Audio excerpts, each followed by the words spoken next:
कोई उसके सीने पर बैठा है, ठंडी सांस उसके चेहरे पर आ रही है और फिर धीरे धीरे वो वजन हल्का हो जाता है। आदित्य को धीरे धीरे समझ आने लगा कि संजना अब सिर्फ बाहर नहीं है, वो श्रुति के अंदर भी आती है।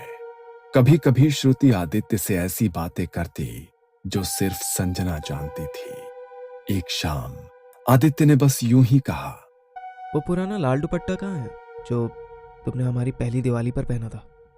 श्रुति ने बिना सोचे जवाब दिया, अलमारी के ऊपर वाले खाने में रखा है और उसके साथ वो चांदी की पायल भी है जो तुमने पहली बार खरीदी थी। आदित्य हिल गया। ये बातें तो सिर्फ संजना को पता थी, श्रुति को कैसे पता? और फिर अगले दिन जब उसने फिर उसी बारे में पूछा तो श्रुति ने उलझे चेहरे से कहा, कौन सा दुपट्टा? मुझे याद नहीं।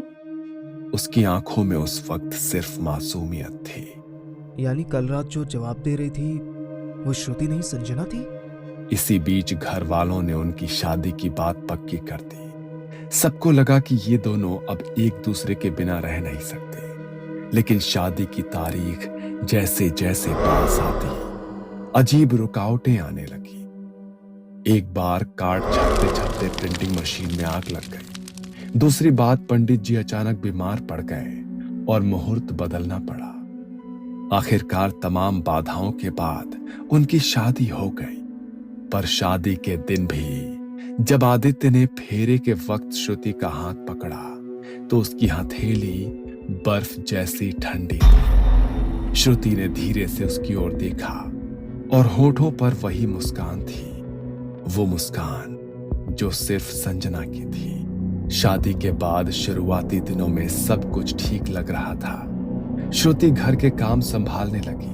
आदित्य से उतनी ही नरमी और अपनेपन से बात करती जैसे कोई नई दुल्हन करती है। लेकिन आदित्य ने महसूस किया कि उसका सजना संवरना बिल्कुल वैसा ही है जैसा संजना करती थी। वो वही लाल बिंदी लगाती, वही इत्र लगाती जिसकी खुशबू आदित्य पहचानता था, वही साड़ी जो संजना की पसंदीदा थी। पहले आदित्य ने सोचा कि यह महज एक संयोग है, लेकिन जब उसने देखा कि श्रुति किचन में वैसे ही चाय बना रही है, उसी तरीके से जैसे संजना बनाया करती थी, पतीले में पानी डालने से पहले पत्तियां हल्की सी भुनना, तो उसके रोंगटे खड़े हो गए। धीरे धीरे यह एहसास बढ़ने लगा। श्रुति की चाल, उसके हाव भाव, उसकी